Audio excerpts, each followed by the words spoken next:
Today we are going to talk about what I am calling a one world communication.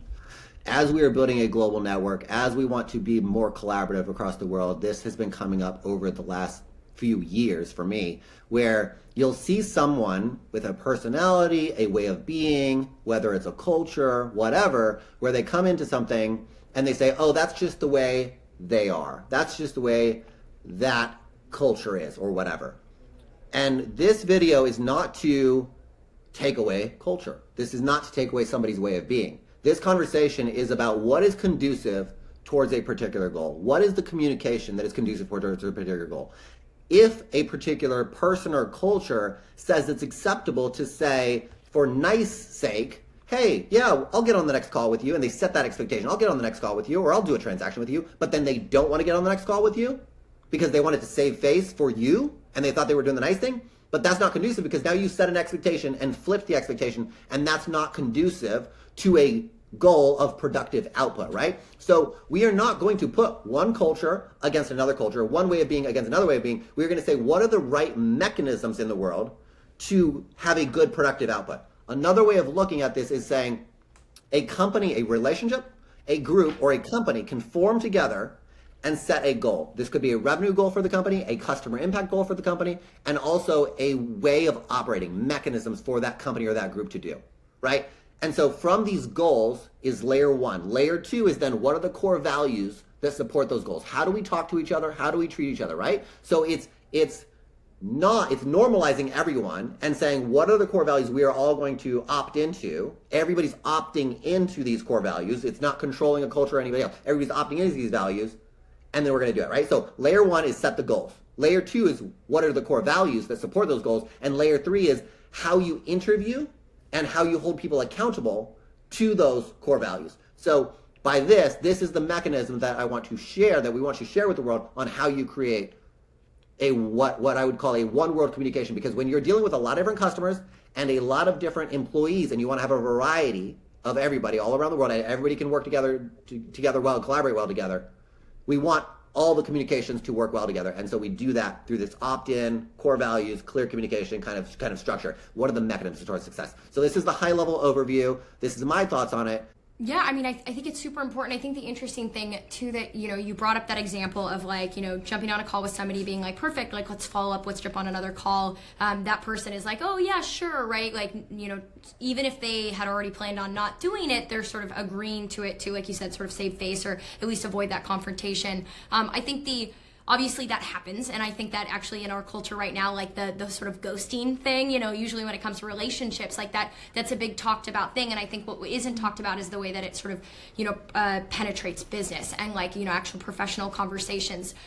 So knowing that those things do happen, and obviously if you're jumping on a call with like a potential client, right? Like I can't have another meeting where I'm like, oh, hey, like I would with a team, like, hey, this is how we communicate, or this is our culture. When we agree on something, we sort of follow through. You can't have those sorts of things in a non-team environment. So I think the more interesting thing is sort of how do you handle it after? And Jeremy, I'd be really interested on your perspective from this, but like what does that follow-up communication look like? Understanding that obviously a lot of people have things going on, and maybe it was an intentional thing, but maybe it's something that slipped somebody's mind. But what do you sort of do to reset those expectations, being open-minded, knowing that this wasn't something that was personal, but again, sort of like following up, and maybe that's something that you phrase in a certain way in an email, or just continuing to follow up.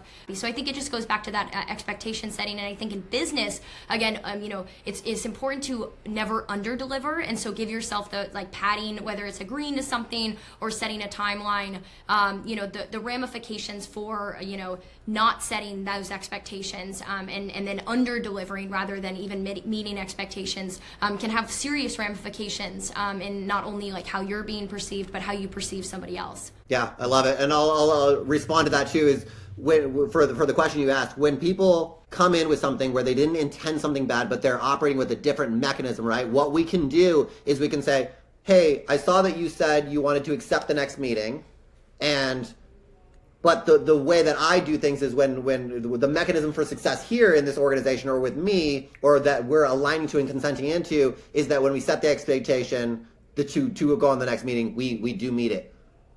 Do you think you can do that going forward? What do you think about that? We want to say, Here's X for any situation, right? Here's what happened in X. Here's how I interpreted X. Here's how I would like to do X in the future. Do you think, like, would that work for you, right? So that's like the process that we can do with anything and everything. It's like a process of, I like to look at things in duality. So, relate versus results, right? How do two things relate versus what are the results that these two things interacting create? You take a hammer and a nail, for example, they both relate by way of being tools or part of a tool set. The results, though, are a specific order of things. Like you hit the nail with the hammer, you wouldn't hit the hammer with the nail. But I think that when we come down with, different cultures and different ways of doing things, different ways of relating, we do find that there's a necessity to recognize that the way that people choose to relate is in the way towards results. Being transparent about the results, or getting to a place where you're like, listen, if we're going to get to A, B, and C, you sign contracts for these things and make these decisions. Zooming out to a place where we have a universal tool set and language, and there's actually a curious thing because it makes you wonder if that would require us to all speak one actual language on the world, just even looking at different languages and their rules of grammar and how they put things together, which is beyond the scope of this conversation. But the idea of the language as a tool, and if language is a tool, like a hammer or a nail or a screwdriver, there are universal properties to those tools so that we all understand what we're building when we're speaking.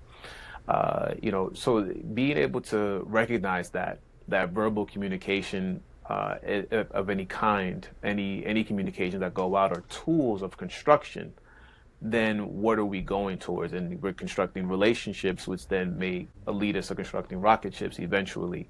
Getting to a place where we can approximate that as clearly and cleanly as possible, it sounds like an inevitable conclusion to our globalization, the way that the internet has brought us all together from different regions of the world to interact. Yeah, I'm loving this conversation. As an employment law attorney, I've seen firsthand that the real challenge that we're really talking about is how we communicate with each other, right? And how do we respond when somebody says something in a way that doesn't sit well with us? And so I love how you started off the conversation, Jeremy, about when communication breaks down, we always hear these excuses, right? Or that's just how we do things around here, or that's just how this person is. And using these excuses as a shield to avoid better communication obviously isn't the solution. And so what we're talking about is how can we have communication practices that are inclusive of everybody, regardless of the culture or your background, that are adaptable, because we're working in a diverse world. We're working in a global world. We're going to be dealing with people that are different, that think differently. And then how do we come together?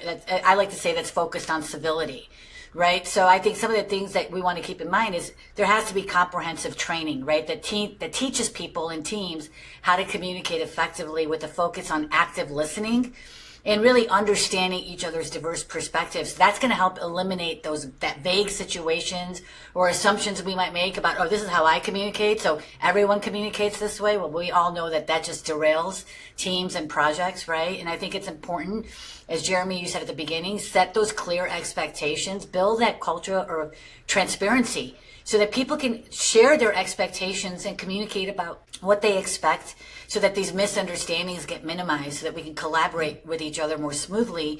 And then accountability is the one that I'm going to end on, which I have seen as the biggest gap, is that you have to build accountability so that you could build that trust, right? So that you could have open feedback loops so people feel comfortable saying, hey, Jeremy, maybe you meant it this way, but here's how I took it because of the life that I've lived. And that's where you can have that continuous growth so we can work together and communicate better. I think accountability and respect and understanding for each different type of culture and country that you're working with is really important, because also a lot of the times you're working with multiple different time zones, which means that sometimes it's 6 a.m. when you're talking to someone and they might seem like, they're acting a certain way or talking a certain way, but you have to understand like where they're at in that situation as well. Across different cultures and different circumstances, respect for gender, respect for the way that like their culture is, is and like how they do business is important, but also like you said, like having the one world communication of there should be some sort of like line and barrier of, you know, like once you want to be a part of the global economics of the world and, you know, do business across multiple different countries, there should be respect across like all parties.